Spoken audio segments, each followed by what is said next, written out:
Assalamualaikum warahmatullahi wabarakatuh. Kali ini penulis bahas soal rekomendasi pabrikan. Ya, kalau bahas rekomendasi pabrikan ini biasanya soal perawatan. Dan kali ini penulis ngomong soal perawatan oli mesinnya ya, dari periode polisi.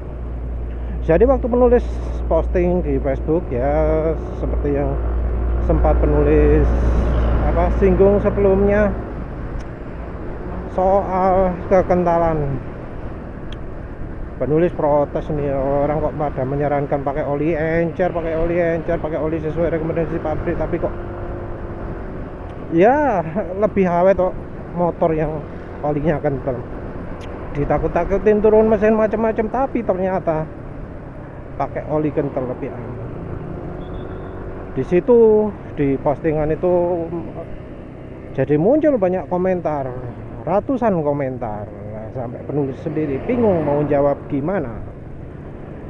Nah, beberapa postingan nyebut bahwa pakai rekomendasi pabrikan itu yang paling bagus.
Jadi disebut rekomendasi pabrik itu menjamin motor olinya, motor itu pasti jadi awet, karena disebut pabrik itu kalau ngasih rekomendasi pasti bener, ilmunya sudah ilmu tinggi, profesor, sekolahnya lama, biayanya mahal, nggak sembarangan kasih saran, nggak pakai katanya. Kalau ngasih rekomendasi pasti sudah diuji, sudah pakai riset lama. Bullshit ya, ladus ya. karena pabrikan buat spakbor aja nggak becus, buat suspensi nggak becus, masa buat oli becus.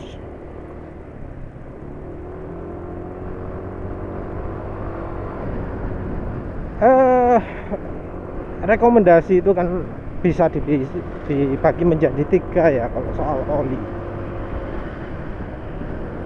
Yang pertama rekomendasi untuk merek oli.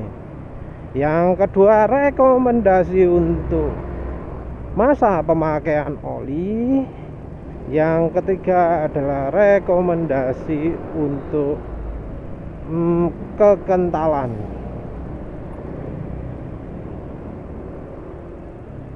Sekarang soal mereknya dulu. Merek rekomendasi ya. Rekomendasi, tapi ironi sekali. Ironi karena apa? Biasanya oli rekomendasi itu oli yang paling murahan yang ada di pasaran. Murahan dari sisi kualitas ya. Kalau dari sisi harga mahal. Jadi oli harganya mahal tapi kualitasnya nggak sesuai harga. Misal sekarang harganya oli MPX2 berapa ya? 50.000. Anggap aja 50.000. Dengan Shell bagus mana? Jelas bagus Shell lah. Lebih tahan olinya walau shear stability-nya jelek. Dengan apa? Federal jago, lebih bagus Federal lah. Enduromatic ya, bagus Enduromatic. Dengan apa lagi? Top One ya, mungkin lebih bagus Top One malah.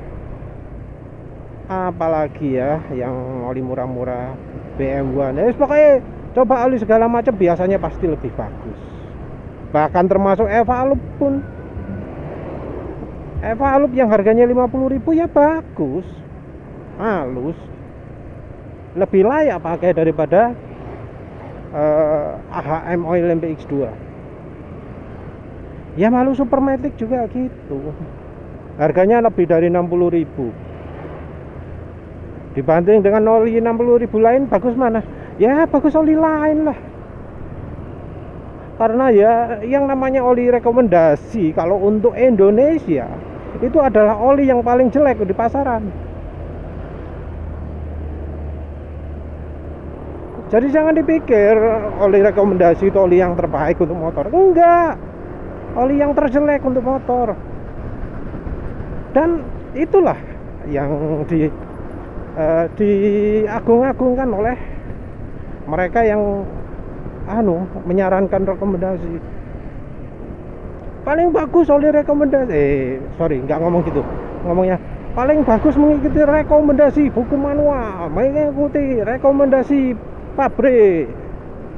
Enggak sembarangan pabrik itu ngasih rekomendasi. Ladus ya. Omongan asal jeplak itu ya. Nah, kalau ditanya mereka yang ngomong gitu, apa pakai oli resmi? Ada memang yang pakai, tapi ada juga yang ngasih ngomong rekomendasi itu ternyata enggak menggunakan oli resmi. Jadi yang sering dilanggar pertama itu merek olinya. Mereka nggak pakai yang direkomendasi, terutama kalau Yamaluk. Yang AHM pun mungkin ada yang pakai SPX, tapi ada juga yang pakai merek-merek lain. Nah, berikutnya yang sering dilanggar juga yang kedua. Hal kedua yang sering dilanggar itu apa? Masa penggantian oli. Masa penggantian oli itu macam-macam ya. Dari dulu dengan sekarang beda. Kalau dulu itu 4.000 km. Ada yang 5.000, ada yang 7.500. Wah, keren-keren lah zaman dulu itu. Sekarang enggak, makin pendek. Standarnya ada yang 4.000. Ada juga yang berapa? 3.000. Ada juga yang 2.500. Nah, 2.500 itu apa sudah cukup sering? Enggak juga. Enggak. Ternyata karena rekomendasi ganti oli yang dipergunakan oleh orang-orang yang ngomong kayak rekomendasi paling bener ya, ternyata 2000 km. Jadi mereka itu ngomong oh rekomendasi pabrikan bagus, ikutin buku manual pasti beres, pasti nggak akan rusak. Tapi mereka sendiri ganti olinya tiap 2000 km. Kenapa 2000 km? Karena dianjurkan bengkel. Dari mana bengkel tahu? Karena bengkel pengalaman. Kalau mesin ganti olinya 4000 km sering rusakan. Ya begitulah. Tapi ya entah mengapa orang-orang bodoh itu masih tetap menganggap pabrikan itu pinter. Dipikir kalau di buku manual menyarankan segini, maka dijamin pasti motornya bagus. Tapi ternyata mereka sendiri melanggar, mereka sendiri nggak pakai. Jadi sekarang itu kalau kita tanya orang-orang, ganti oli berapa kilometer sekali mas? Oh katanya bengkel 2000 km. Ini nggak cuma bengkel resmi tok ya, bengkel nggak resmi juga 2000 km acuannya. Sudah nggak ada lagi sekarang ini saran untuk ganti oli tiap 5000 km. Nggak ada. 2500 pun jarang. Yang banyak sekarang 2000. Kenapa? Oli sekarang kualitasnya di bawah standar semua. Banyak yang di bawah standar. Dan juga apa? Kekentalannya. Oli sekarang ini terlalu encer untuk teknologi mesin yang mereka gunakan. Sehingga umurnya sangat-sangat pendek, nggak layak gitu loh. Zaman dulu oli itu untuk mobil sampai 15.000 loh. Zaman dulu. Motor ya 5.000. Kemudian turun jadi 4.000, terus turun lagi ya sampai sekarang 2.500. Nanti mungkin tahun depan atau beberapa tahun lagi jadi 1.500 atau 1.000 lah. Ya karena itulah ngomong mengikuti rekomendasi pabrik, tapi ternyata enggak. Nah soal kekentalan ini, nah kebanyakan yang merekomendasikan nuruti spek pabrikan, mengikuti buku manual, itu yang dimaksud mereka cuma soal kekentalannya tok disuruh. Jadi mereka nggak percaya sama mereknya, mereka nggak percaya sama periode penggantian olinya, tapi mereka percaya sama kekentalan. Aneh toh? Sen dipercaya kok kekentalannya. Dipikir ahli Jepang itu pinter, sekolahnya lama, ngasih rekomendasi kekentalan itu pasti bener. Padahal dia nganggap rekomendasi periode penggantian olinya salah. Padahal dia nganggap merek yang disarankan juga salah. Nah, kenapa kok terus soal kekentalan kok dipercaya? Aneh ya. Jelas si profesor pabrikan yang sama itu digoblok-goblokkan dalam soal milih merek oli, digoblok-goblokkan dalam soal periode penggantian oli. Nggak langsung ngomongnya, tapi nggak dituruti kan. Kalau nggak dituruti kan sudah nganggap profesornya goblok. Tapi lah kok dianggap kekentalan itu bener ya, kok nggak dianggap goblok juga?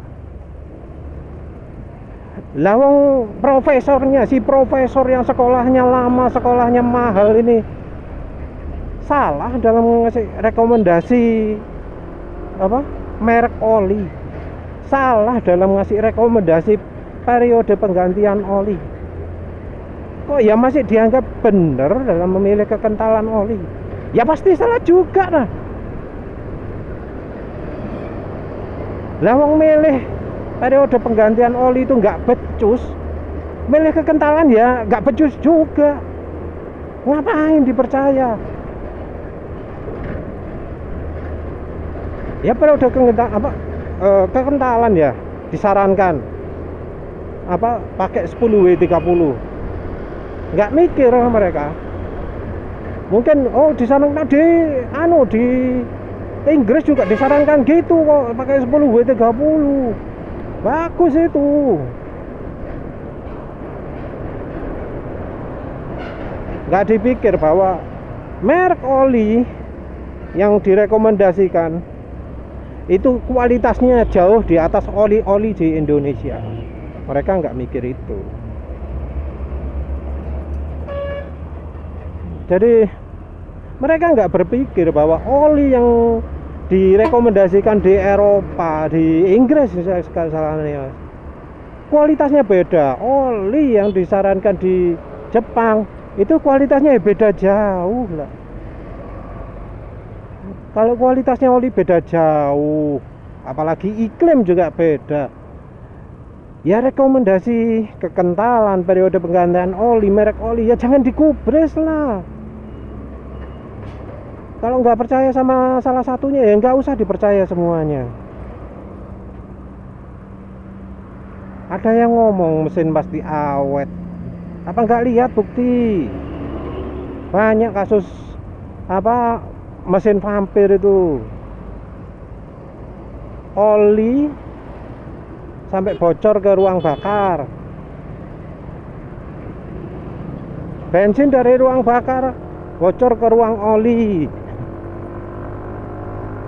sampai berasap banyak, padahal sudah nuruti rekomendasi periode oli, nuruti merek oli, nuruti kekentalan. Mikir. Oli di Indonesia ini nggak sama levelnya dengan di luar negeri, apalagi Eropa. Oli sintetik kalau di Eropa itu PAO, sementara itu oli sintetik kalau di Indonesia ya paling grup 3. Itu pun kalau pabriknya jujur. Kalau pabriknya nggak jujur ya paling dikasih sama kayak Prima XP tapi dipelabeli sintetik. Gini aja lah, pakai patokan harga murah ya. Oli di Indonesia itu kan ada 3 ya, grup 1, grup 2, grup 3.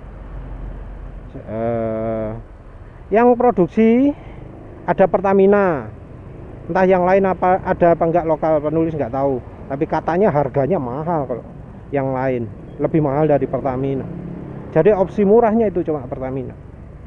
Penyedia produksi oli yang lain itu adalah Ajib dan Evalup. Olinya oli bekas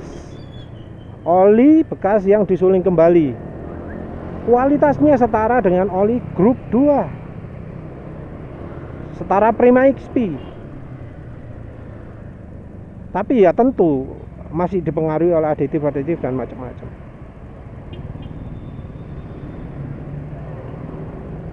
PAO harganya berapa? Kalau di luar negeri harga oli PAO 400 ribuan, 300 ribu. Kalau oli 200 ribu luar negeri itu masih oli full sintetiknya, yang dari grup 3+, dari proses gas to liquid.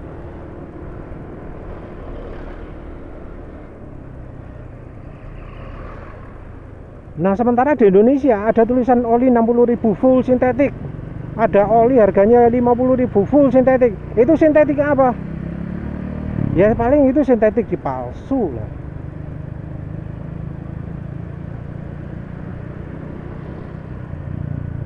Walau itu oli resmi, oli rekomendasi disebut full sintetik, paling full sintetik palsu. Apa? Merasa bahwa pabrikan nggak mungkin bohong. Yalah, kok nggak tahu tuku motor aja. Kalau pemirsa ini pernah beli motor ya, pasti tahu ada hal yang penjual motornya itu bohong. Motornya paling irit mas. Kalau sudah punya Suzuki pasti tahu, oh itu aslinya cuma klaim palsu itu. Ya namanya sales, namanya pabrikan Jepang. Kalau pabrikan Jepang malah nggak ada moral ya, nggak punya moral. Mereka itu suka bohong. Enak mas, empuk mas, dinaiki sendiri keras. Wajar itu, pabrikan Jepang kok. Bohong bukan hal yang tabu untuk pabrikan Jepang. Bukan budaya mereka, bukan budaya Jepang untuk nggak bohong itu. Pabrikan Jepang bohong itu normal. Ya kayak kasus airbag itu, tak kata airbag kan berapa juta mobil itu sampai harus replace airbag itu ya karena ditutup-tutupi. Katanya ada revisi sudah baik tapi ternyata malah rusak juga. Ya kayak gitulah. Memang ada yang bagus. Tapi siapa bilang pabrikan Jepang itu jujur? Enggak. Mereka berani bohong. Kalau enggak gitu enggak ada kasus gede-gedean. Kayak kasus baja itu. Sampai banyak pabrik mobil harus melakukan recall karena ya baja yang digunakan ringkih.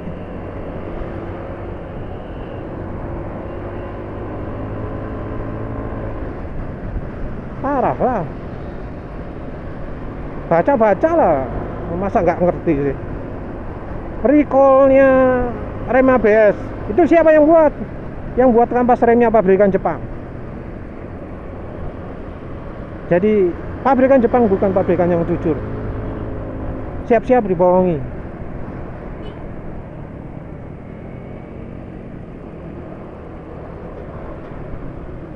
Gak ngurusi soal BC atau apa. Dari punya sendiri pasti tahu lah bagian apa yang dibohong itu. Garansi sulit dapat garansi.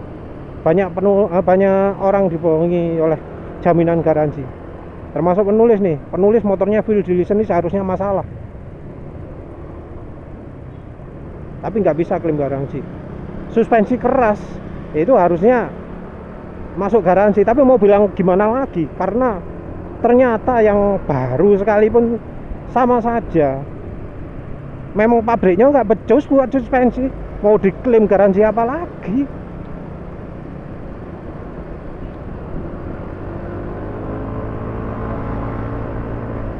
Kembali ke soal oli. Kita harus asumsi ya bahwa rekomendasi pabrikan soal oli itu semuanya bohong. Bahkan cairan radiator pun mereka cuma sok tahu. Masa ya kalau nggak gitu, masa ya Jepang sana sama Indonesia sini oli kulannya itu sama. Harusnya mikir ya. Kulan untuk negara yang sering dingin itu memang harus lebih banyak konsentratnya, jadi 50/50. Kalau untuk Indonesia ya harus lebih banyak airnya karena butuh pendinginan lebih banyak. Kalau nggak gitu overheat. Apa nggak merasa aneh yang ngalami overheat itu kebanyakan motor yang pakai radiator? Itu yang salah kulan itu sebagian besar. Ya yang sebagian lain karena ya itu tadi pabriknya Jepang itu insinyurnya nggak becus. Buat motor asal jadi, nggak pakai riset lama. Kalau yang riset lama itu contohnya Suzuki, buat motor aja sampai bertahun-tahun. Akhirnya begitu keluar modelnya ketinggalan zaman. Ya situ salah Suzuki. Makanya sekarang ganti cara. Pokok buat instan, terus gak diuji akeh, yang penting modelnya api. Niru Honda itu kalau buat produk langsung cebrot, nggak pakai uji lama-lama. Makanya suspensi belakang elek, mesin kasar, geter dan macam-macam. Ya kayak gitu, itu tradisi udah. Oli harus kita sama. Jangan percaya lagi sama rekomendasi pabrik nggak becus.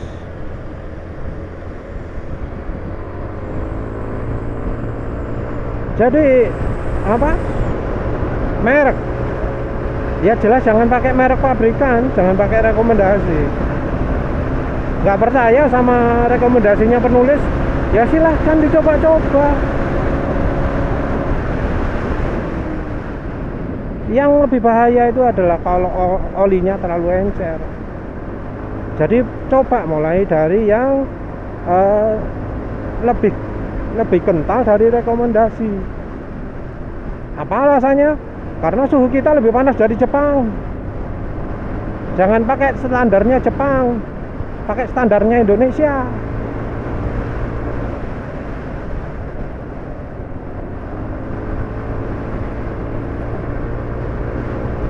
Standarnya Indonesia itu berapa?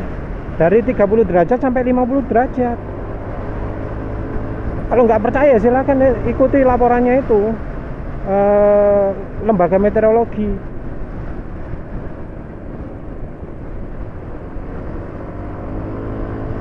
Tinggal cuaca Indonesia, stasiun cuaca Indonesia, biasanya mereka posting suhu-suhu di Indonesia. Kalau untuk penulis yang relevan itu ya apa, stasiun cuaca Juanda, mereka rekomendasikan suhu dingin, paling dingin berapa, paling panas berapa.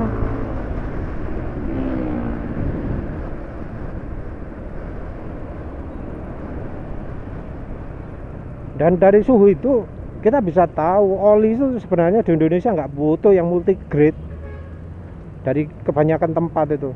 Kalau di di tempat penulisan ya single grade cukup. Single grade 50 harusnya, tapi nggak nemu. Yang ada single grade 40, ya wis turuti.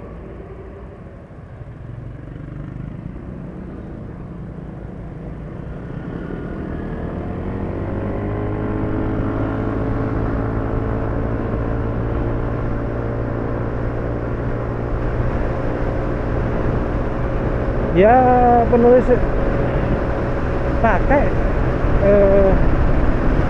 Pak Hadi. Lupa.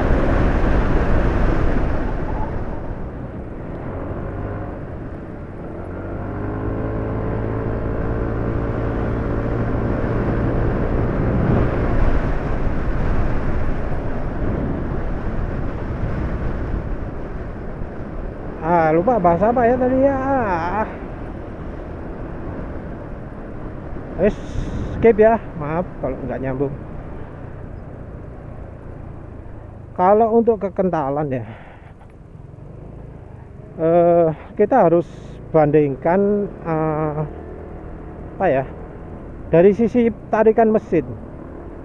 Kita pakai yang misalnya rekomendasi ya 10W40. Itu kita bandingkan reaksinya Pak ketika motor sudah 100 km. Jangan dibandingkan ketika oli masih baru. Tapi ketika kita sudah pakai sekitar 100 km. Nah, mulai dari kilometer itu kita lakukan review. Review apakah ada suara kayak amplas dari mesin. Review apakah ada suara-suara apa ya, kayak kurang pelumasan lah pada mesin ya. Suara kurang pelumasan itu amplas, suara klidik gitu. Tapi kalau klidik itu sudah biasanya karena sudah terlanjur aus ya. Ya suara amplasnya itulah.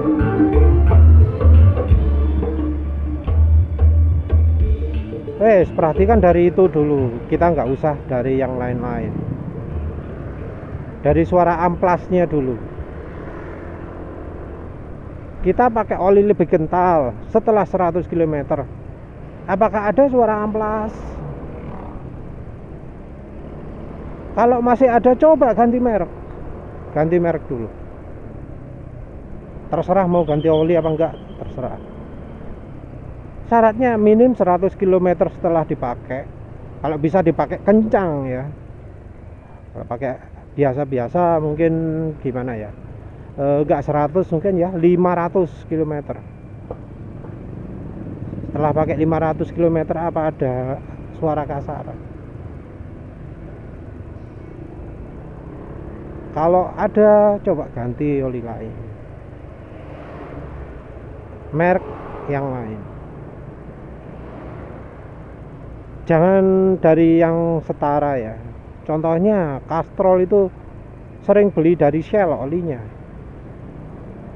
Jadi kalau pindah dari Shell ke Castrol itu sama saja. Atau Federal. Federal itu ganti olinya juga kayaknya rebranding dari Pertamina. Jadi pindah dari Federal ke Pertamina ya sama saja. Ganti tipe oli juga boleh. Jadi kalau misalnya kita tahu betul, oh ini bahannya oli grup 1, grup 2 atau grup 3, kita pindah jadi oli grup 1 yang lebih licin. Atau kalau misalnya tahu ada tipe yang pakai ester, kita pakai yang tipe pakai ester. Nggak usah pakai yang full PAO, itu nggak usah, karena PAO itu licinnya juga dari ester juga.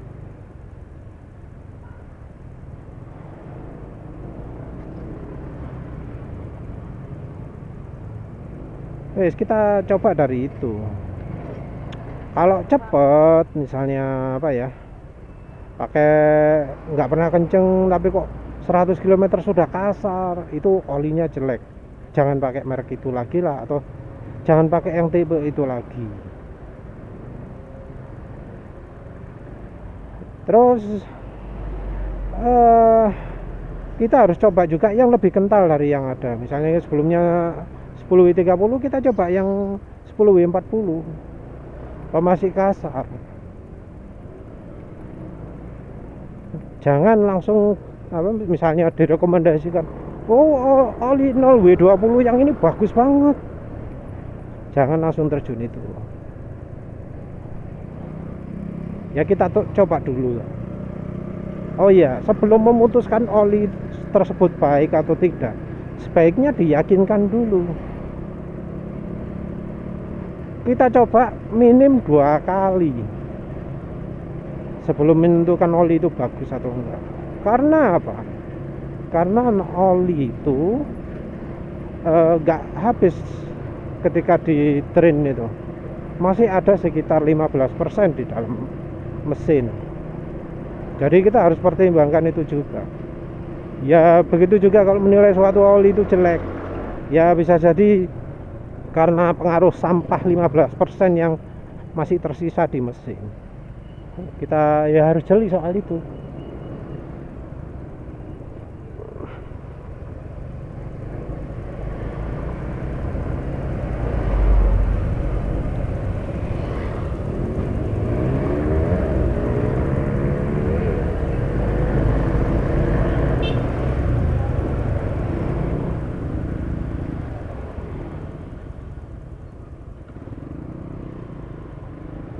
Terus apa lagi ya yang kita bisa patokan? Oh ya, periode penggantian oli. Kalau sudah nemu oli yang layak ya kita coba dari periode penggantian olinya. Pengen tahu seberapa lama sih oli. Ya caranya macam-macam ya. Ada yang pakai dari warna oli, ada yang dari apa ya, ganti giginya enak atau enggak, mesinnya panas atau enggak. Kalau penulis dari suara yaitu yang kayak amplas itu. Kalau sudah mulai kayak amplas, nah itu perhatikan. Biasanya pada saat itu juga tarikan mesin juga sudah mulai terpengaruh. Jadi penulis itu pernah kan ganti oli apa dari Yamaha Supermatic ya, di 400 km. 400 km kan pendek banget ya kalau untuk motor-motor. Nah itu penulis bisa merasakan perubahan apa ya, halus enggaknya, perubahan bukan suara mesin tok ya, tapi dari hambatan ya, mesin kayak lega gitu loh, lega banget. Jadi kan katanya kalau 10W40 itu olinya licin ya, Yamaha Supermatic itu 10W40 harusnya kerasa licin. Tapi anehnya ya, ketika penulis pakai Fastron Techno 15W50 ya, selevel lebih kental dari 40 ke 50 ya, itu ringnya nggak ngerti seberapa makin kentalnya, tapi terasa mesin itu ngelinyir gitu loh. Ya bisa jadi karena Yamaha loopnya yang jelek, tapi bisa jadi karena kekentalannya juga kurang. 400 km kalau di motor lain itu termasuk oli fresh sih ya, masih termasuk segar olinya.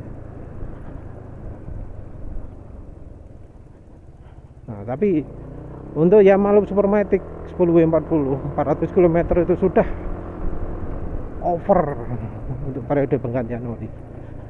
Jadi yang pertama itu kita harus cari ya, kita harus hunting oli dulu yang bikin motor ini suaranya kayak amplas itu bisa hilang dan nggak bikin berat. Akselerasi masih enteng, cuma ya repotnya untuk mengetahui berat atau enggaknya ya harus kencang ya. Kalau nggak pernah kencang ya kayaknya nuruti rekomendasi pabrik nggak apa-apa. Nggak pernah jalan lebih dari 40 km per jam misalnya kalau pakai motor matic ya awet sih. Tapi guys itu aja lah.